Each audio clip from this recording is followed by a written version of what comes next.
যে কারণে তারেক রহমান পৌঁছানোর পূর্বেই স্মৃতিসৌধে শ্রদ্ধা নিবেদন।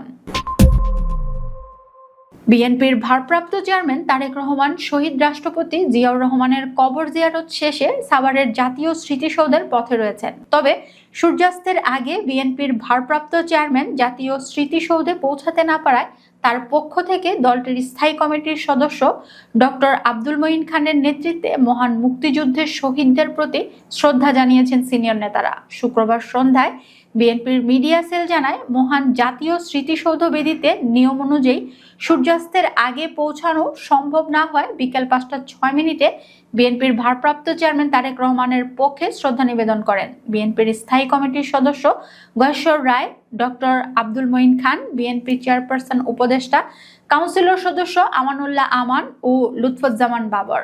এছাড়াও ঢাকা জেলার বিএনপির সভাপতি খন্দকার আবু আশফাক, অ্যাডভোকেট নিপুণ রায়চৌধুরী, ডাক্তার দেওয়ানা মোহাম্মদ সালাউদ্দিন, তমিজউদ্দিন, ইয়াসিন ফেরদৌস মুরাদ, আয়ুব খান, মেজর জেনারেল অবসরপ্রাপ্ত ফজলে এলাহি আকবর ও মিডিয়া সেল সদস্য শায়রুল কবির খান উপস্থিত ছিলেন। এদিকে 1.5 যুগ পর বাবা শহীদ রাষ্ট্রপতি জিয়াউর রহমানের কবর জিয়ারত শেষে বিএনপির ভারপ্রাপ্ত চেয়ারম্যান তারেক রহমান মুক্তিযুদ্ধের শহীদদের প্রতি শ্রদ্ধা জানাতে সাভারে অবস্থিত জাতীয় স্মৃতিসৌধের উদ্দেশ্যে রওনা হন।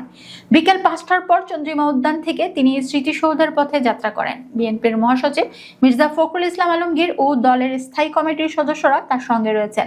নেতাকর্মীদের ভিড় ঠেলে তাকে বহনকারী লাল সবুজের বাসটি চন্দ্রিমা উদ্যান থেকে সাভারের পথে এগিয়ে যাচ্ছে। দীর্ঘ নির্বাসন শেষে দেশে ফিরে ধারাবাহিক কর্মসূচি অংশ হিসেবে বাবা শহীদ রাষ্ট্রপতি জিয়াউর রহমানের কবর জিয়ারতের পর তারেক রহমান জাতির শ্রেষ্ঠ সন্তান মুক্তিযুদ্ধের শহীদদের প্রতি সম্মান জানাতে জাতীয় স্মৃতিসৌধে শ্রদ্ধা নিবেদনের সিদ্ধান্ত নেন।